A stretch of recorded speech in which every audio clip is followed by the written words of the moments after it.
안녕하세요. Today, in this video, I am going to tell you about 6 problems that I faced when I was learning Korean language. You can listen to them, and when you're learning your language, whether it's Korean or any other language. So let's start. 시작. The first problem that most people face is the sentence word order. So in Korean language, we have 저는 피자를 먹어요. I just love pizza. So I would say 저는 피자를 먹어요. I pizza eat. But when you speak it in English, it would be I eat pizza. In English, the sentence word order is subject, verb, and object. But for me, luckily, in my language, which is Hindi, that's the native language, we have the same sentence order as in Korean. So for me, it was relatively easy because I could just translate the sentence from Hindi to Korean as a beginner. But for people whose native language is English, it can get pretty tough. It can be a big challenge for the beginners. Later on, you'll just get used to it. It will be a piece of cake. The next problem, the second one that I faced was honorifics. Honorifics are just horrific. Like, you have to use a certain form of speaking with old people, with your boss, with your mother, father, grandpa, grandmother, all the people that you respect, and a different form of spoken language with your friends, somebody who's very close. So, for example, in any language, I'll just give you an example in English. If you have an old man, you can't actually tell him, hey bro, what's up? That would be pretty offensive. And with a very close friend who's been your friend for 8 to 9 years, you can't say, hello sir, how are you doing? How was your day? That would be wrong. You'd become a laughing stock. So with people that you really respect a lot, with people you don't know that well, you have to use honorifics because Koreans can get pretty offended pretty easily. Yes. So when you're giving respect, you have to use 존댓말, and you have a close friend, you have to use 반말, which is informal way of speaking. So if you're very confused between these two things, you can always use the regular form of spoken Korean with yo endings, which can be like not offensive at all. The third problem which I faced, which every person faces when learning Korean, is that you can often not speak what you write. So, what I mean is that if there's a word and you're writing it with some letters, you can't actually use those letters when you pronounce that word. For example, I can't say jada, jamil jayo. That's just wrong. You have to say chamil chayo.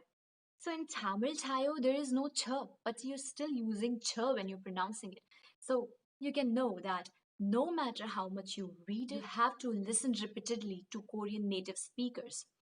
I'll give you another word, which is 한국말. 한국말. But when you pronounce it together, you have to say 한국말. 한국말. The g at the bottom actually becomes because there's a m after it. So it's an irregular word in which the g becomes So it's actually 한국말. If you have this word gat and e, it becomes gatchi, not gatti. There's another word which is 학년, but together it is 학년. 학년, academic year. So it doesn't really make sense. You just have to do it. There's no particular rule that you have to follow. You just have to keep repeatedly listening to all the words and how Koreans speak. Then only you can get these words. Fourth problem is the speaking part. So I was learning Korean. I was very good at reading it from a book. I was good at I was getting better at listening. I could write really well. But when it came to speaking, it was just very bad because we can't really speak as well as the native people. It's a fact. Even if you're staying in Korea, you have to practice a lot in order to speak like a native Korean. And even after that, you may not be able to speak in the proper native way. Yes. So that was one of the problems that I faced. Even though my reading and writing were improving, my speaking skill was the one that was lagging behind. So that's one of the challenges that you face when you're learning Korean language, because it is not easy to speak and it is not easy to learn. You have to put a lot of effort. The fifth problem was the pronouns. There is no word for her, him, Okay, there are no pronouns in Korean language. If I say "그 사람을 싫어해요," it might be that there's a girl that I don't like, but there might also be a guy that I don't like. It's just ambiguous. You'd never know. Also, there is no proper polite word for you. Although in Korean books there is a word called thangshin, which Korean books say that you can use, but it's actually very rude.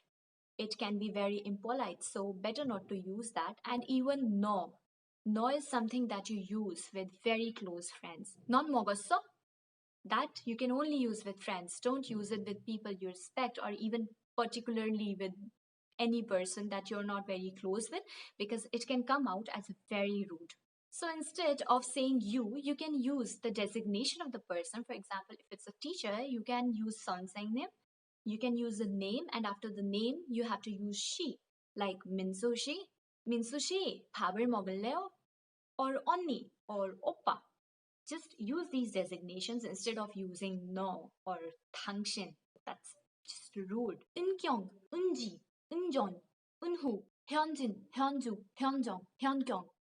There are a lot of names, and I am still to this date really confused about all the names. So if there are like four Korean people sitting in front of me and they all tell me their names, I'll probably forget the names within just 10 seconds. I won't remember them. So they are kind of very difficult to learn. And even to this day, I don't remember the names of even my favorite actors. So I just have to remember, like, oh, that actor in that drama, it's just embarrassing. It can be embarrassing sometimes if I am talking about some drama with some friend. I had to talk like, okay, that actress in that drama, you remember that? Or I just have to search on my phone, on the internet, what was the name, what was the drama, and the person in the drama, the main actor, what was the name? Guys, I told you these problems, but it does not mean that you shouldn't learn this language. It is really, really fun if you are interested in it. It might be challenging sometimes. It is very challenging actually. And I had a lot of challenges, and I had a lot of problems when learning this language, but I guess that's what makes it really fun and interesting. Even though this language is hard, I think that's that's probably the fun part of it, or maybe not, I don't know, but for me personally it was really fun because it was challenging. So guys, if you like this video, don't forget to hit like and subscribe. Annyeong.